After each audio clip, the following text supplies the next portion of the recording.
Hello and welcome back to the Manufacturing Culture Podcast. I'm your host, Jim Mayer, and I'm thrilled to have you joining us today.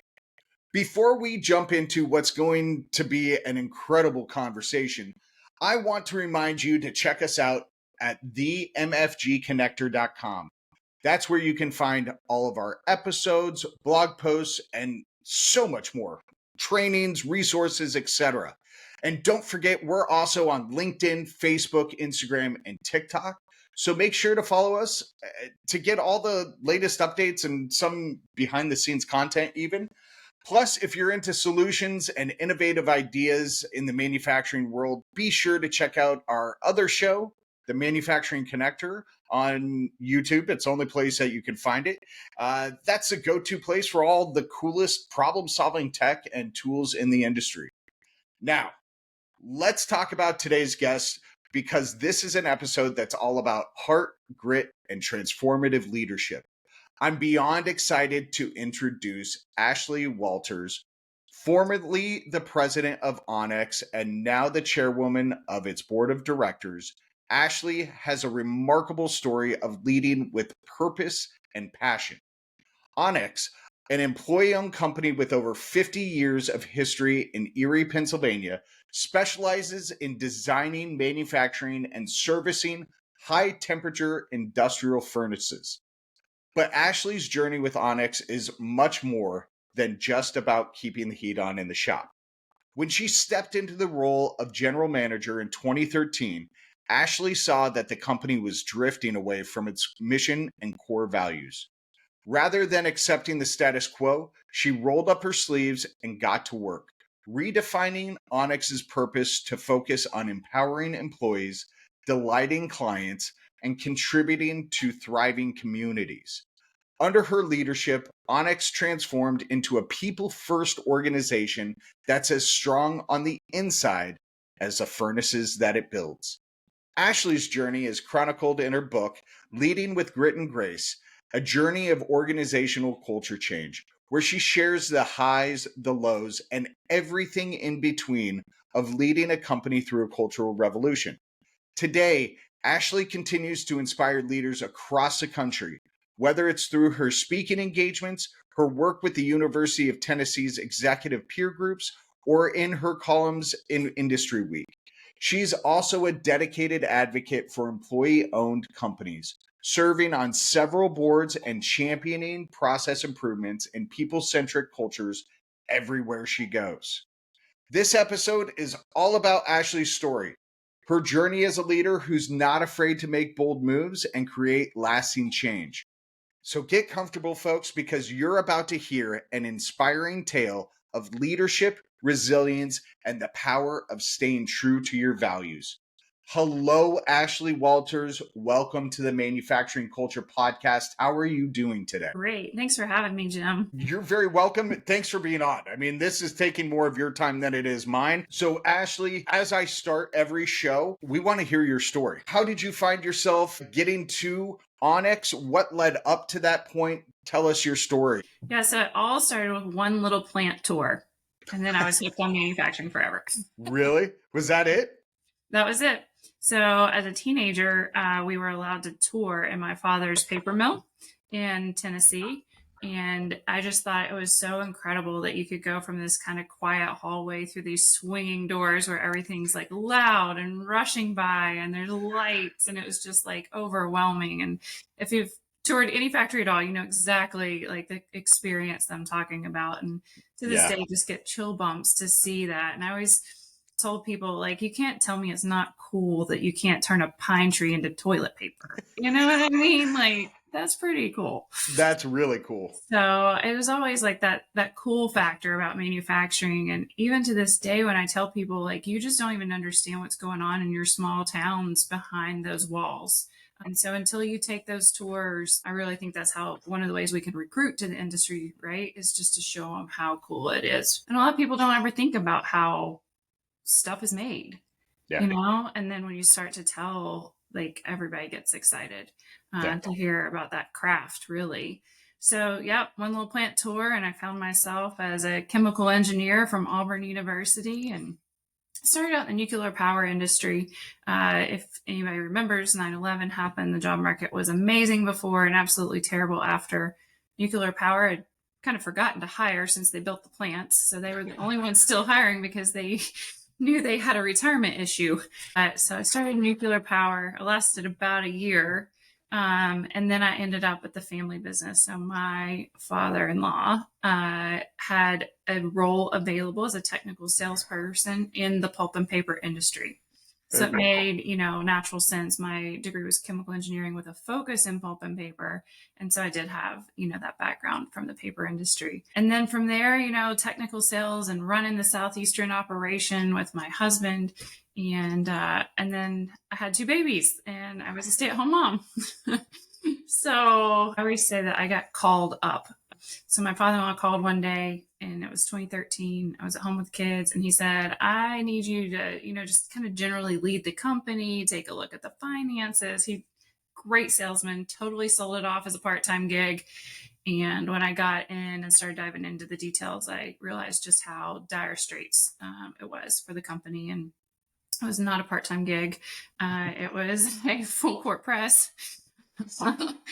And so, I traveled every other week from Charlotte to Erie, Pennsylvania, where the company's headquartered, and just really worked as hard as I could to, make things happen quickly and get that ship righted. But it took a whole team of people to do that. But one of the things I found was that the culture had changed.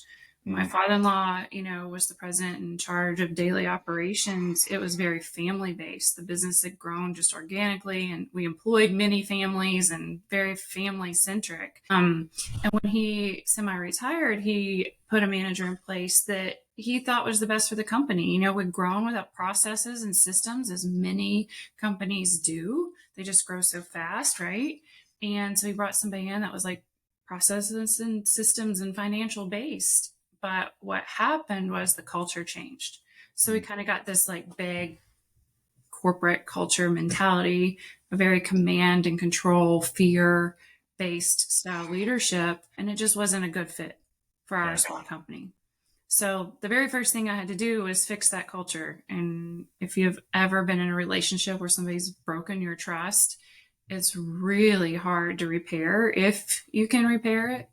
So just asking a lot of curious questions, trying to find out what was going on, because what we thought was going on wasn't going on. And so my dad gave me the best advice when I got out of engineering school. He said, Ashleigh, you don't know anything. I thought, well, that's a little harsh. I mean, it's been 4 years in engineering school, Dad. But school of hard knocks. And so he said, go to the place where the work is being done. The people doing the work, the people closest to the work, have the solution to the problem. They just have never been asked. Yep. And so I have carried that throughout my entire career, never making an assumption that I know what's going on, but actually just going out to the people in their space, asking them, what is it that bugs you? What frustrates you? What takes up most of your time? What solution might you have to that? And that really started rebuilding that trust. At first, they didn't want to answer me because they'd been berated and belittled, right? But when my answer would be, "Hey, let's fix it," what resource can I provide to help you get this done, and allowing them to fix it too, right? I wasn't a hero. I was just a resource provider. And so that was how we really started rebuilding that trust. And now I have an organization just full of problem solvers. I mean, they're That's great. awesome. They're great at it. Yeah. But it took, after you've had somebody tell you what to do for so long, we had to retrain problem solving.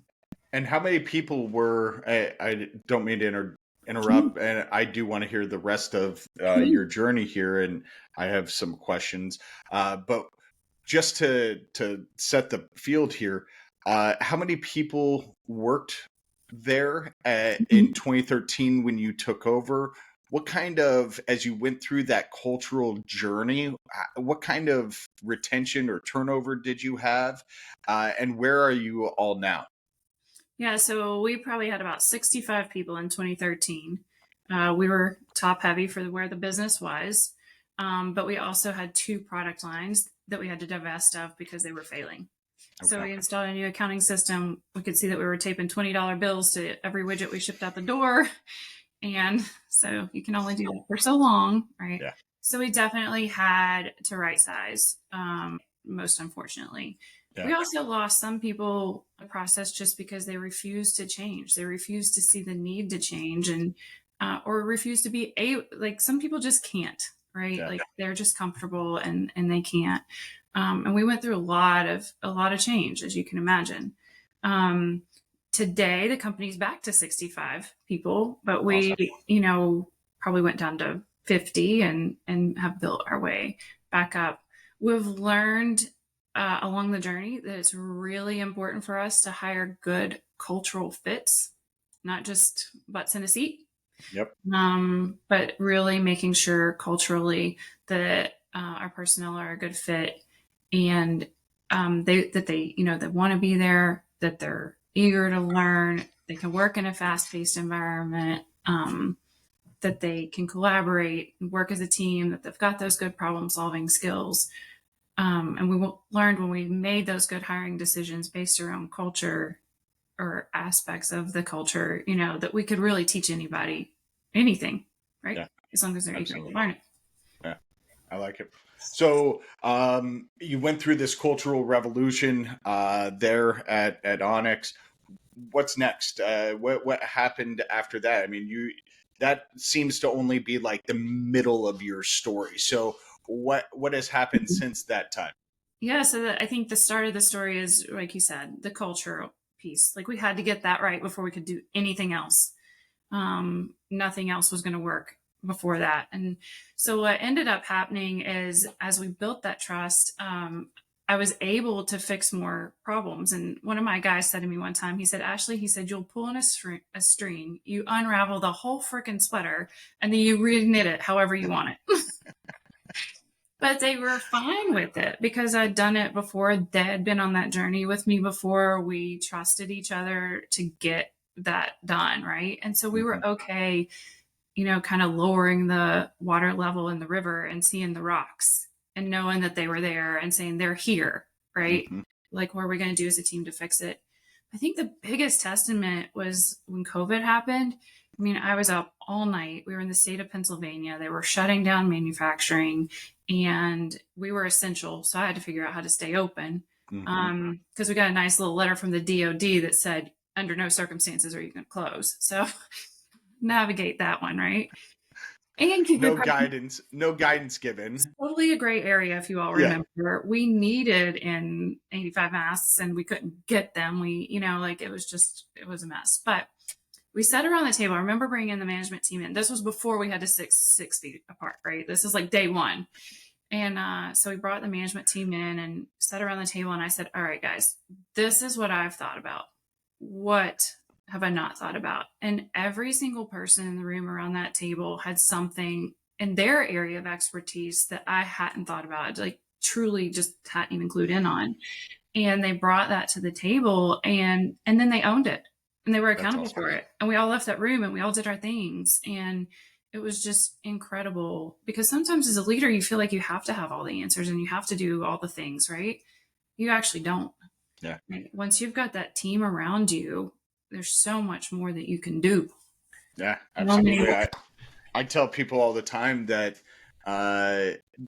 if you as a leader look around the room that you're in and you're the smartest and most capable person in the room, then you need to clear the room and you need to refill it, right? Your job as a leader is to build that team of people smarter than you around you. You have skills, right? But you need to find those people who are smarter than you in those areas that you don't have skills.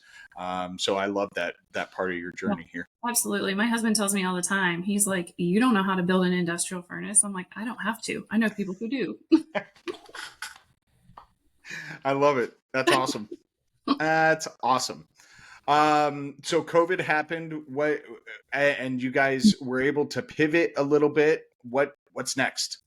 Yeah. So actually, before COVID happened, Drew and I had decided that we were going to sell the company and that we wanted it to be employee owned. Mm. And we had announced this to the leadership team the week before the shutdowns began for COVID.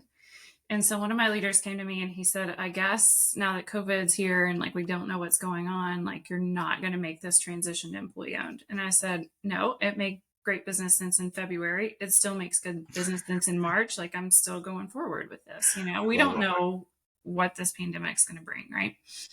And so in July of 2020, Onex became 100% employee owned. So And great.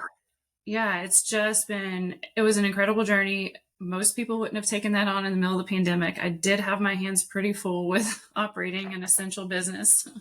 Yeah. But we also made that transition Good for you. for the succession of the company, right? So I talk all the time about how important manufacturers are to their small towns. And if you know of any small towns that have lost their manufacturing base, you know just how devastating that it can be. And Yeah. so Drew and I felt, we were second generation owners, but third generation ownership is only like 13% successful. So we really wanted to make sure that our legacy and that company was left in that community for years, generations to come beyond our family. And we felt like employee ownership was the right decision for us. That's not to say it's for everybody. Everybody has their own goals when they're transitioning to business. But for us, we had built that team that we knew could lead it into the future. That's amazing. And I want to go back because you brought up small towns a couple of times in the first 15 minutes here or so. Small towns have played such a pivotal role in our journey as a industrial nation. But you're right. Small towns are also severely affected when those companies close and move jobs either overseas or into more urban areas, which tends to lead to a little bit of trauma, scarring in that community. So when there's a push for, like we're in now, more skilled workers coming out of high schools and trying to get youth interested, not only are we battling that dark, dirty, dangerous, the 3Ds that have plagued us for a couple of generations, but we also have that scarring. How can, in your eyes, how can we start to rebuild that skilled labor pool of the manufacturers of tomorrow? So I think as manufacturers, we're not very good at telling our story. We don't think it's very interesting. We hide behind our walls. We aren't out on social media all the time, right? We Yeah. just don't think what we do is interesting. So I think you have to start telling those stories. You have to talk about the people who are in the trades and doing the crafts. They really are craftsmen and craftswomen, and make it exciting. Yeah. But for Very good. me, it's all about storytelling. Until Yeah. you can get people into the plants and show them how cool it is, that's just the way that you're going to draw them, in my opinion. You also have to make it okay for like parents to say it's okay for you to go to a trade school. You're going to get paid really well. You're not going to have a debt load from college. I mean, honestly, I just don't think college is for everyone. And it's Not gotten at all. so expensive, and wages haven't increased at the same rate that the college dollars, the cost to go has, right? So there's also that money component of it, but it really is parent education at that point, because as parents, like we want to see our kids go on for higher ed, right? Or there's a stigmatism if you go to learn a trade. Yep. So making sure the parents are on board and telling those good stories, those amazing stories, I think are two ways that you could rebuild. Awesome. So speaking of telling stories, you wrote a book, and that's awesome. As somebody who has told myself now for nearly 3 years, I'm going to write a book, I'm very in awe of people who actually are able to do that. Leading with Grit and Grace, that's the name of the book, correct? Correct. Tell us a little bit about it. I haven't had a chance to read it. It is on my shelf, but I haven't had a chance to read it yet. Tell us about the book. Yeah. So once again, we got done transitioning the business in July of 2020. So now we're 100% employee owned, and I have a little extra time on my hands because we're still not traveling because it's COVID. So I wrote a book. Hey, way to use your time wisely, Yeah. as my teachers used to tell me that I wasn't doing in school. Yeah. So, what I didn't know about writing a book is how long the process takes and how many people are involved. So, when I set out to do that in September of 2020, I gave myself a deadline of December 1st, 2020. I wouldn't recommend that. It was a little tight. I did publish it on December 8th. I was only a week late. Um, but that was tight. So I had my marketing coordinator tell me, she said, you need to tell your story. You need to write a book. And I was like, I am an engineer. I do not write. Like, I mean, short and sweet. Yes. Dad, back in his infinite wisdom, after he read the book, he was like, well, you didn't waste any words, Ashleigh. So, I think I'd like your dad a yeah, whole lot. hilarious. Yeah. So within 2 hours, you can read the book from start to finish. Okay. I did not waste any words, but I did tell a story. And the reason I finally said yes and did it was I thought if one person out there like reads this book and it impacts their life, it makes some difference to them, then it was worth it. It was worth the Yeah. effort. So it was never about selling the books or anything else. It was just like all I wanted was one person to hear the story when they needed to hear the story and just know that there was light at the end of the tunnel and you can make it to the other side. And here's a few tips and tricks on how I did it. And so I always tell everybody that's my journey. That's not going to be your journey.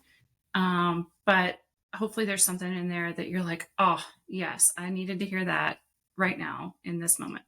Yeah. Awesome. Yeah. So what it led to, though, and I never dreamed, was that I would meet all sorts of amazing people like yourself across the world. I've had That people from like the Netherlands and Australia and India, reach out and say they've read the book. And it's only in English. It's self published on Amazon. Everybody's like, why didn't you make an audio version? I mean, one, I was a little intentional. I wanted you to sit and read. I wanted you to sit and have to think, you know? Oh, absolutely. People listen to things all the time. Yeah. Yeah. Hold that copy in your hands. Yeah, write in the margins, highlight it Yeah. up, dog ear the Absolutely. pages, like give it love. Yeah, so I'm a big reader. I love to learn through reading. So it was just really my way to give back. That's awesome. I love it, Ashley.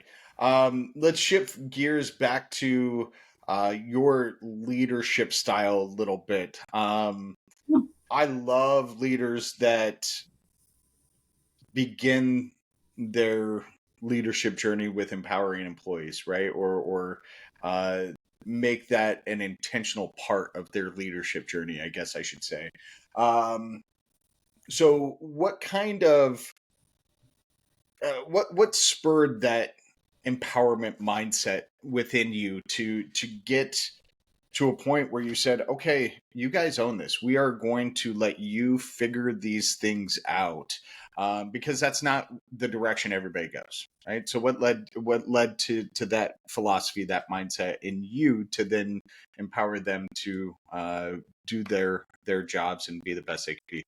Yeah, so I think it started out with it was a race, right, against time, really, for us. And so we were doing as much as we could, as fast as we could.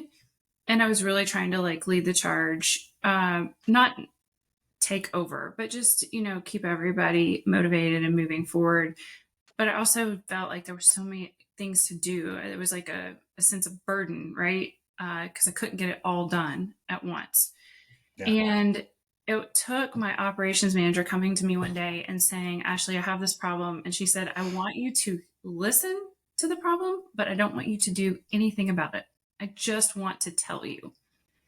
And I thought, wow, we have come to like a pivot, right? Ashleigh doesn't have to do everything. Ashleigh doesn't have to know everything. It's not on Ashleigh. Now they're comfortable. They know that I have their back. They are ready to make decisions again. Yeah. And I think that was just a huge pivot for us. And then from that, we went to like a freedom to fail model. So we really started talking about like experimentation. And I always say, like, if an experiment is successful the first time you do it, then you already knew the answer and that wasn't an experiment at all. Right.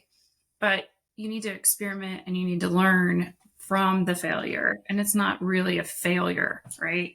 It's just you're going to learn from that piece of it and you're going to make it better the next time. So I Yeah. always told it, go ahead. Oh, I was just going to say, in this industry, I talk a lot with leaders about, failure happens. So enable your people to feel like they can fail and fail fast and learn and move Yeah. on. And the pushback I always get, Ashleigh, is we're in manufacturing. Failure means scrap. Scrap means that we are behind, we're losing money, et cetera, et cetera.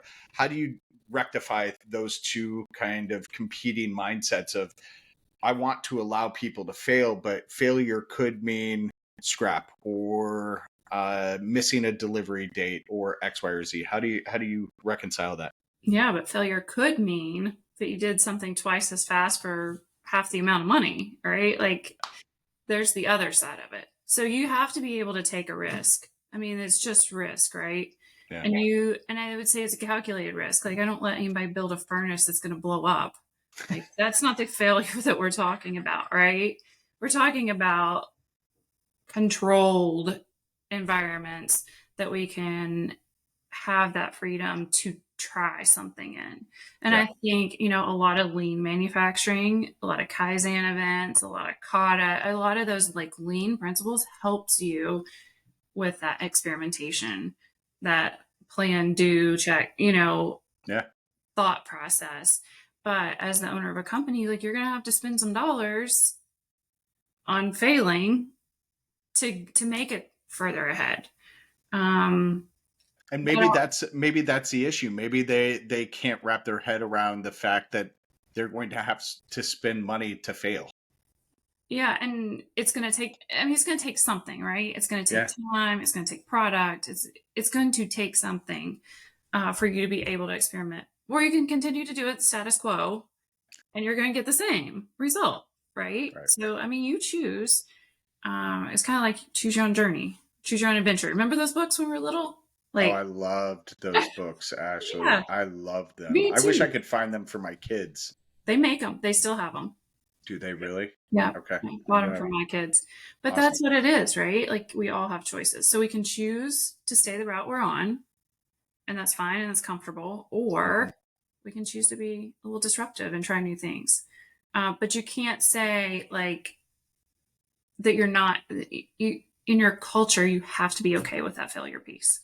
Yeah, I love it. Um, so you did talk a little bit about um, hiring and hiring good cultural fits.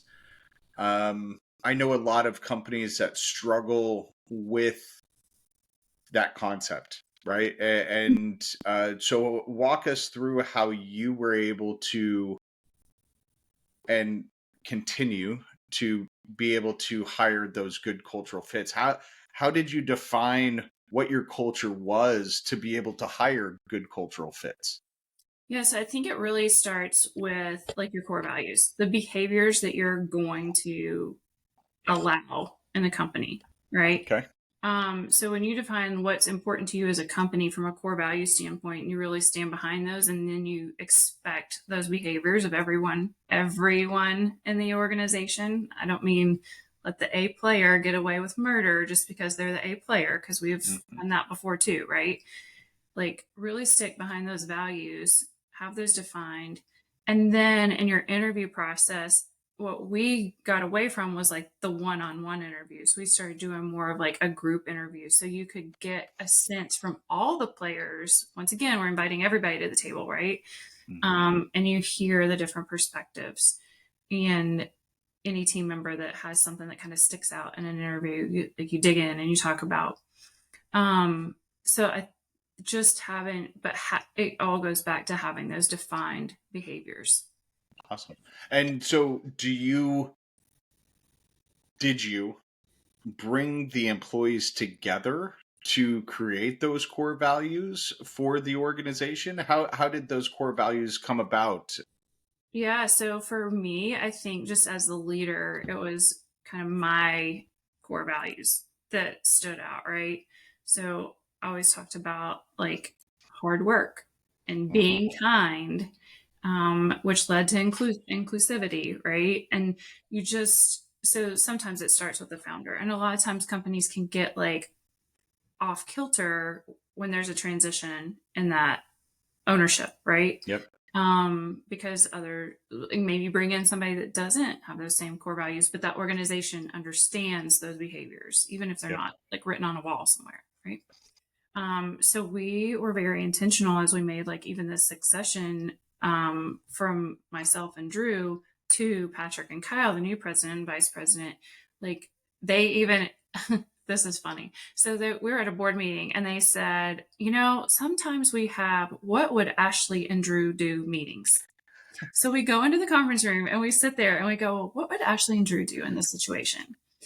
And it's because our leadership was so consistent in behavior that they can sit in a conference room and think about how we would approach the problem. Wow. Now, what I don't want them to do is do exactly what Ashleigh and Drew would do, because we didn't hire them to do what Ashleigh and Drew would do, right? We hired them to think differently and to grow the company. But I thought it was a really interesting practice that they would sit there and think about those behaviors. Absolutely. So again, it's back to those consistent behaviors. So how did your leadership style evolve over your career? So I always tell everybody, if I had it my way, I'd be an introvert and an individual contributor. You can clearly see that's not what I got. Neither one of those are true. But they're learned. Yeah. So Okay. I've learned to be more extroverted. I've learned to collaborate and be. But if you look at like a profile of me, you can see the introvert, the individual, and the perfectionist and high energy. So I had to like learn to slow down. Yeah. Learn to bring people on the journey with me. Learn that even though I want everything done perfectly, that's just not how it's going to be, and to be accepting of that. So I recently took a profile test and he said, I've never seen somebody like so aligned. And I said, it's because it's learned behaviors. I really had to change. Yeah, that's amazing. What assessment or what evaluation did you do? That was predictive index, I believe. Okay. Yeah. What was your profile? I don't even remember. I've taken so many of them. I love taking them though. Yeah, me too. So Profile PXT is the one that we used in hiring all of our, not executive level, but engineers. And, because it does have some of those behaviors, those inherent behaviors on it, where some of the other indexes don't. It's just like who you are, right? And that one we were able to specifically kind of tailor job descriptions for our company, because as you know, you can call it whatever you want, but that job description for the president of one company is not going to be the same as the president of another. Absolutely. So you were so happy with the direction of Onex after you guys went employee owned that you have now joined the board of multiple other companies. Is that correct? Yeah, I sit on 6. 6 boards, actually? 6 privately held ESOP boards. Yep. Wow. So what advice would you give, because we are going through a wild time in manufacturing right now, right, where there are a lot of owners that are trying to figure out what's next for them, because they're getting to that retirement age and they may or may not have their second generation sons, daughters that they can pass it down to as a legacy. So what advice would you give to leaders that are kind of unsure of what direction, what succession plan to go through? And start really early. Okay. So Drew and I were 40 years old when we were thinking about like our exit, which seems maybe a little too early. We found ourselves retired at 42. I'm jealous. It's fine, except then you have to figure out what you're going to do in the next chapter of life, right? And I think that's a big piece of it, right? What are these owners going to do in the next chapter of their life? They've been so integral and operate these businesses for so long that a lot of times there aren't other interests or hobbies or whatever. And any transition is just really emotional and a lot and scary. So I would say surround yourself with advisors or a board or people and trust that can help you walk along this journey. It is not easy. I don't think anybody would ever tell you it's easy. You're giving your baby over to somebody else and they're going to run it differently than you did. And you're just going to have to be okay with that. Yeah. And that's really hard. Yeah. Okay. Yeah. So we are also, as an industry, not great at setting up next generation of leaders for leadership success. Mm-hmm. In my estimation, you may have a different take than I do. We typically take the best individual contributor out on the floor and say, hey, the guy in front of you or gal in front of you just died or retired. You're next. You're now leading this team. What advice do you have for people who want to be leaders? And then kind of a part two to that, how can we as an industry develop better leaders for tomorrow? Yeah, you're absolutely right. We take the best salesman and make him the director of sales and to manage people. So we've got like a person who truly wants to be an individual contributor, and we've just taken them and told them they get to manage people. Like most of the time it doesn't go well. It's just not their personality. It's not like their strength, right? Yeah. So I would say, number one, know your people's strengths. Mm-hmm. Number two, know where they want to go professionally and personally, right? What are their goals? Yeah. But we do need to have leadership training within our company. So I used Case Western Reserve for a lot of leadership training. Women in manufacturing have partnered with them, and we did a women in leadership cohort that was hugely instrumental in my growth as a leader. I went on to finish their coaching program, their certification at Case Western, because I felt like we needed more coaching in our organization. I got rid of performance reviews at Onex because they're so rear facing. I was like, why am I digging up something that happened in March and we're in December? Like, it doesn't make any sense. Sure. So we started, changing that, how we approached problems. Like, let's talk about them in the minute and not dust them in under the rug, right? Yeah. So more of a coach approach. I think Lean has a lot of great tools in that toolkit to be able to help your supervisors, grow into supervision and help their people with resources. Peer groups are fantastic.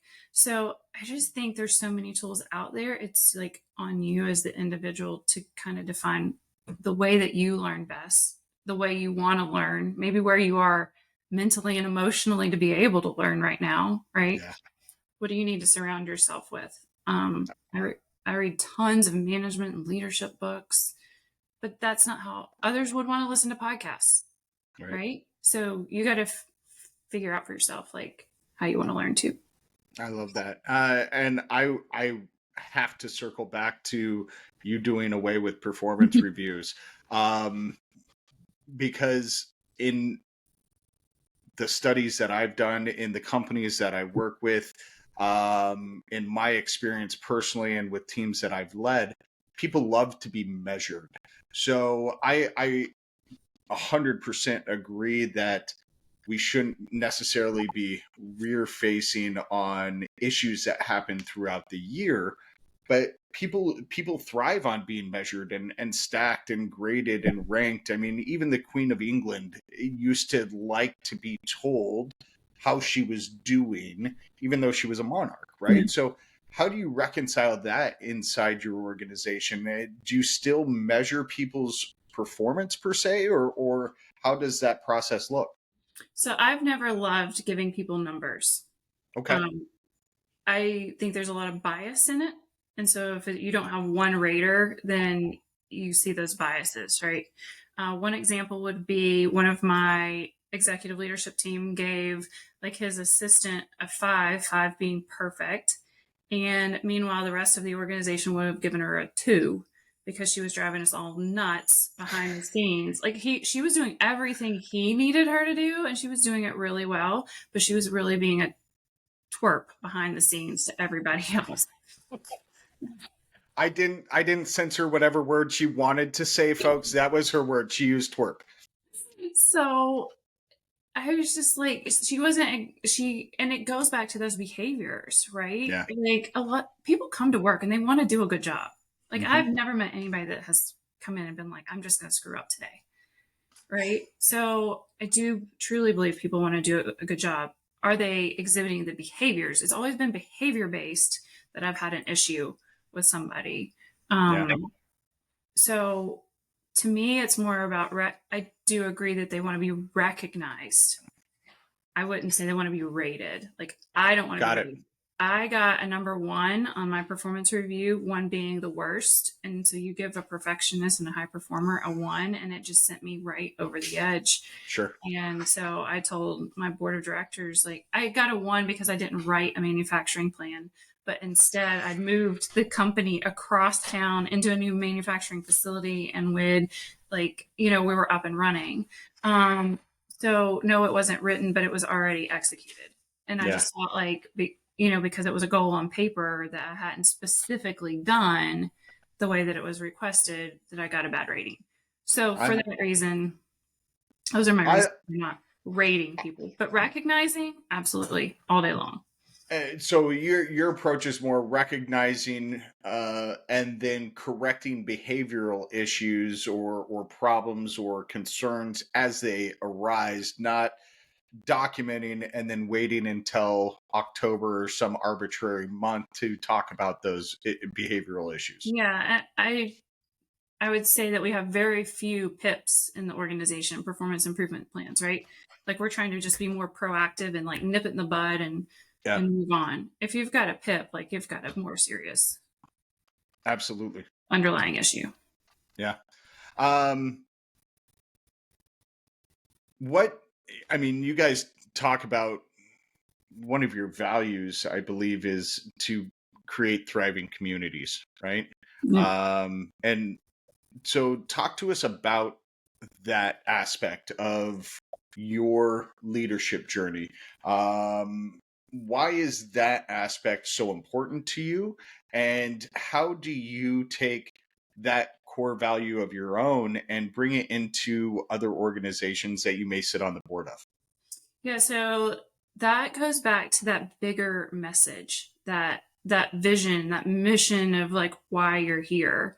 And so we talked a lot about, once again, small towns. And I would tell the company, like, what you're doing is so important in this small town. So if you go in and you continue to have to do a repair over and over and over, and it's the same one, like, bring it to somebody's attention. We need our manufacturers to be a part of these small towns. And while short-sighted, it would say we're not going to get the revenue, the recurring revenue from doing this repair over and over again. But what happens if they close their doors? Then we have no revenue, right? So make them better, make them stronger. They'll get more work. You'll have more repairs because they're doing more work, right? That's the bigger picture. That's the way to really think about it. And then I'll never forget, like, we make these things that look like concrete dog dishes. And one guy was like, we make dog dishes. And I was like, well, you don't. I mean, I know it looks like a dog dish. I said, but it's really for a titanium ingot for the aerospace industry. And his mind was just like blown. He was like, I make something for the aerospace industry? And I was like, yes, don't screw it up, because I don't want to ride on that plane. Like, and you don't want to ride on that plane. I don't want your family on that plane. Like, it's important. Yeah. And so when you draw that important piece to it, I think, it's not, I went into a tire manufacturer and they're like, we make tires. I was like, no, you keep people safe. Absolutely.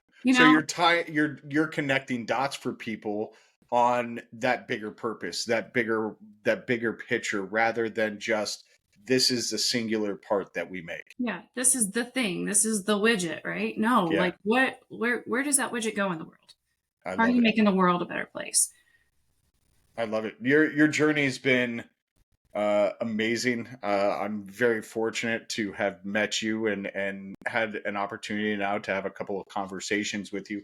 I want to know what's next for you. Where do you go from here? I mean, you're retired, you're on 6 boards, you're writing books. What's next for Ashleigh Walters? Yeah, my youngest son the other day said, "Mom, you can't tell people you're retired. Like you're on the University of Tennessee's payroll and 6 other boards." Because it's not like, Smart, and he's 7th grade, right? So yep. smart 7th grader. That's amazing. Yeah. So no, really for me right now, it's all about giving back. And I am having an absolute blast being involved in so many different companies and so many different industries across the nation. I always say like the business of the business is the same, no matter what product or service you're selling. We're all faced with the same, HR, financial, whatever, you name it, issues. So it's just when are they occurring and how are you addressing them? So I'm just really enjoying spending time with all the leaders out there, hopefully, helping them grow and develop in their own way as Yeah, leaders to lead just better companies. So once again, making it better for everyone, right? If the leader is happier and healthier, then that organization is going to be happier and healthier too. I love it. And I didn't even touch on it. Tell everybody what you do with the University of Tennessee. So when we were running the turnaround of Onex, I used the Pennsylvania MEP, so Manufacturing Extension Partnership, and their services to help me with whatever challenge was right in front of us. And Yep. I sat on their board and chaired their board. And so I had the opportunity to meet the Tennessee MEP director one day, an advocacy day, Hill Day in DC, where we were, advocating for these small to medium businesses and the resources that they needed. And so when I knew I was moving back to Tennessee, I called Dwayne Rapier over at the Tennessee MEP and I said, "I'm moving back. I want to be involved in manufacturing. What can I do?" And we just brainstormed how they have lots of services, ISO, lean, leadership, but they didn't have anything in executive leadership. And Mm, so we put together a peer group. We just launched the second cohort yesterday. So we're going on year 2, and it's just an outstanding group of people. And the peers in that group will tell you just how much their business has changed by being a part of this group, how much they've grown, how many more resources they have, how many more connections they have. And I think that's just what it's all about, is those connections. I Um, love it. I love it. I'm a big fan of you and your journey, Ashleigh. Again, very, very happy to know you. Um, what haven't I asked you that you want to share with the listeners?